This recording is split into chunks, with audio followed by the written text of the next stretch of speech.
Mais qu'est-ce qu'on se fait chier ici, je te jure!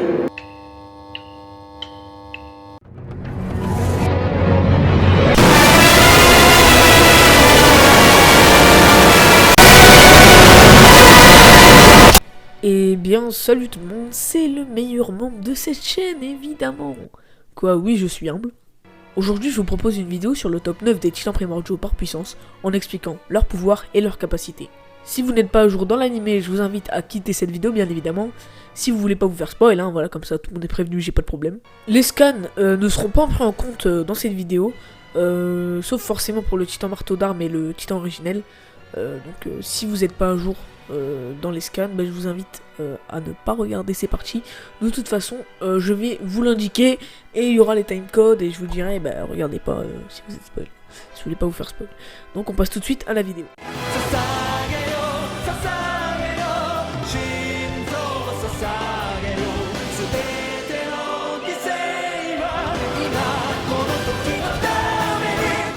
Alors le titan charrette, comme vous vous en doutez, et comme son nom l'indique bien évidemment, n'est pas vraiment fait pour le combat. Il est actuellement détenu par Pique. Il est certes énormément moins puissant que les 8 autres, mais pas pour autant inutile. On peut y fixer des tourelles de guerre, des dizaines de personnes et plein d'autres choses.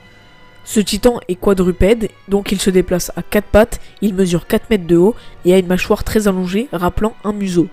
En revanche, il possède une endurance surpassant celle de tous les autres titans primordiaux et il est également très rapide. Et c'est donc sans grande surprise qu'il mérite la dernière place.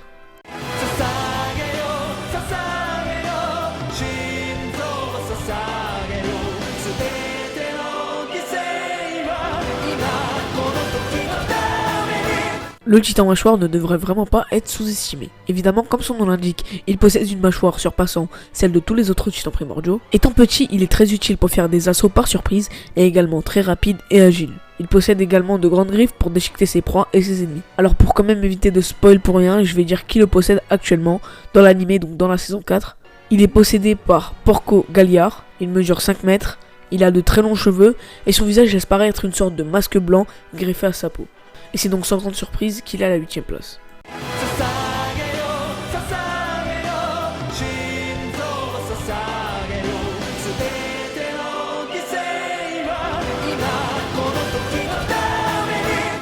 Alors ce titan, je l'aime beaucoup. Ce titan possède des plaques de peau blindées sur tout son corps, excepté les articulations.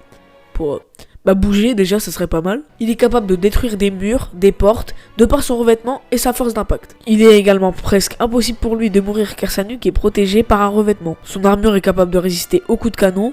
Il n'est pas très rapide à cause de son point important. Il est aussi vulnérable à l'artillerie anti-titan détenue par le Moyen-Orient. Ça fait beaucoup de ans. Et donc ce titan est actuellement détenu par Reiner. Il mesure 15 mètres comme la plupart des titans primordiaux. Et c'est donc pour ça que je le mets à la 7ème place.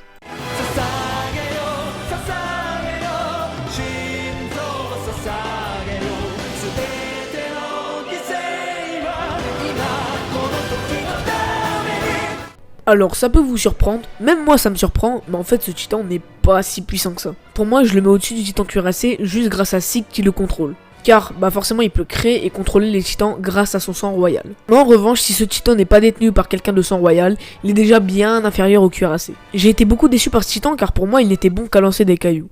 Ce titan possède une énorme précision de tir, notamment montrée dans la bataille de Shiganshida, également le pouvoir de créer des titans grâce à son cri et le fait qu'il soit de sang royal.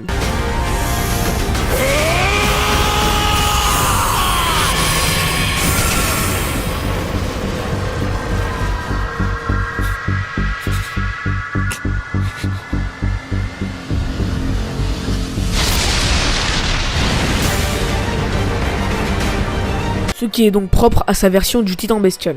Ce titan possède également la possibilité de parler, il a aussi des bras très allongés, un corps poilu, rappelant celui d'un singe. Il a un léger avantage de taille comparé aux titans qui vont suivre, et il est actuellement détenu par Sig, il mesure 17 mètres, il est également le demi-frère d'Eren, et il peut tirer des roches qu'il concasse dans ses mains et également des missiles, c'est ce qu'on a pu voir dans le début de la saison 4.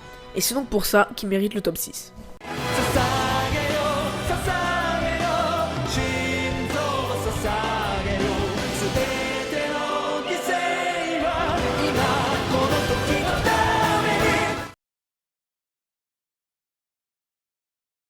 Alors, ce titan est redoutable et bien plus puissant que le titan cuirassé. Premièrement, elle utilise le durcissement comme personne, vraiment elle est très forte dans ça. Elle est très intelligente de par le fait qu'elle se protège à la nuque en rajoutant du blindage pour être sûre de ne pas se faire tuer. Elle ne possède aucune peau comme le colossal. Elle possède la capacité d'appeler les titans primaires comme le titan originel, même si chez elle, ce pouvoir est bien sûr beaucoup plus restreint.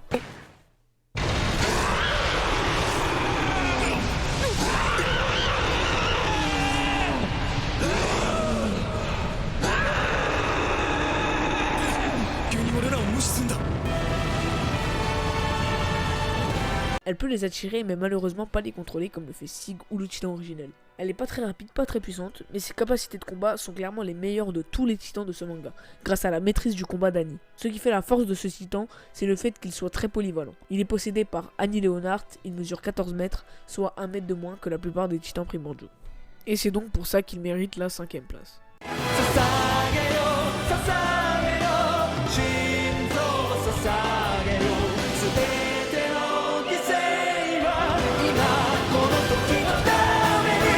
Le Shingeki no Kyojin est au pied du podium pour les raisons que je vais exposer ci-contre.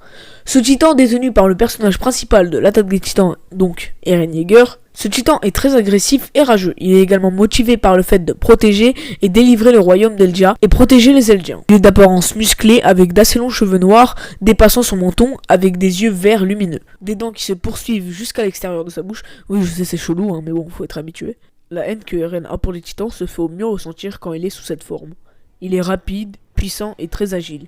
Il sait très bien utiliser le durcissement et l'autopétrification, ce qui lui a été très utile pour par exemple reboucher le mur Maria. Il a une détermination sans limite et ne recule jamais devant ses adversaires, même quand il n'a aucune chance de gagner, comme par exemple contre le titan colossal. Il a un pouvoir qu'il a utilisé contre le titan féminin appelé le mode berserk, dans lequel on peut le différencier car ses yeux deviennent bleus. Dans ce mode, il amplifie sa rage et sa hargne au combat. Et aussi, il améliore sa puissance, sa rapidité et son endurance. Il peut aussi utiliser le pouvoir du titan originel lorsqu'il est en contact avec quelqu'un de sang royal. C'est d'ailleurs ce qu'il a utilisé sur Dynafritz. Il a aussi mangé le titan marteau d'armes, ce qui fait qu'en plus, il bénéficie du pouvoir de ce titan. Mais bien évidemment, dans ce classement, ce n'est pas pris en compte. Et c'est donc pour ça qu'il mérite la 4ème place.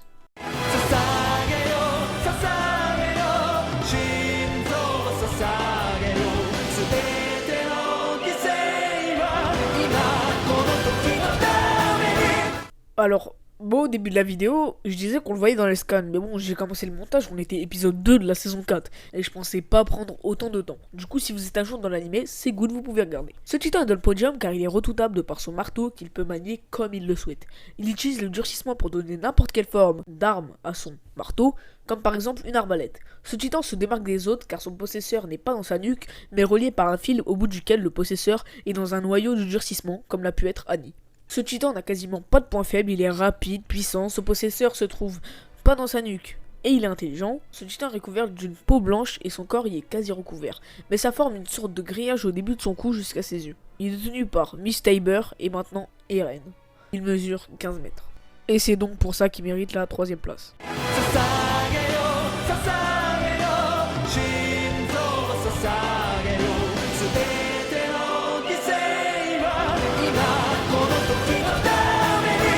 Alors, ce titan est le premier que nous ayons vu de tout le manga et également celui qui inspire le plus la peur. Comme vous le savez, un titan sécrète beaucoup de chaleur, mais le titan colossal c'est un tout autre niveau. Il est capable de brûler Armin au 3ème degré, ce qui le rend intouchable, mais pas que. Si quelqu'un a le malheur de s'approcher de sa nuque, il pourra déclencher une explosion de vapeur qui souffle tout sur son passage. Comme son nom l'indique, c'est le plus grand de tous les titans primordiaux, il fait 50 mètres de haut, ce qui lui a permis de détruire le mur rose. Malgré le fait qu'il soit très lent, il est extrêmement puissant, il peut faire valser dans les airs n'importe quel titan, comme ce qu'il a fait par exemple avec Eren. Il peut apparaître à n'importe quel moment, son possesseur n'a qu'à se mordre le pouce et il apparaît en un éclair en détruisant tout sur son passage. Il est très grand, il a pas de peau et il dégage beaucoup de chaleur. Son possesseur est Armin.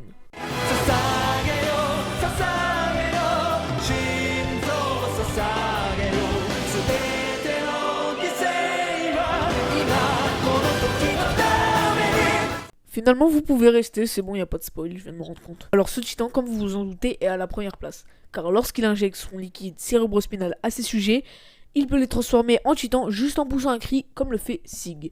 En revanche, le titan originel peut choisir la taille des titans qu'il va créer, avec un maximum de 50 mètres, soit celle du titan colossal.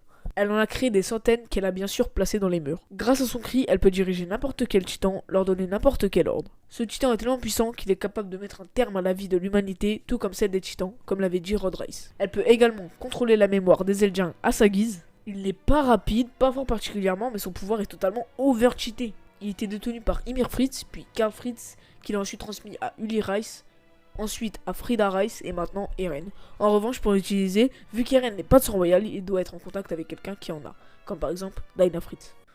Donc voilà les gars, c'est déjà la fin de la vidéo, j'espère qu'elle vous a plu, c'est ma première vidéo en solo sur Manga Univers.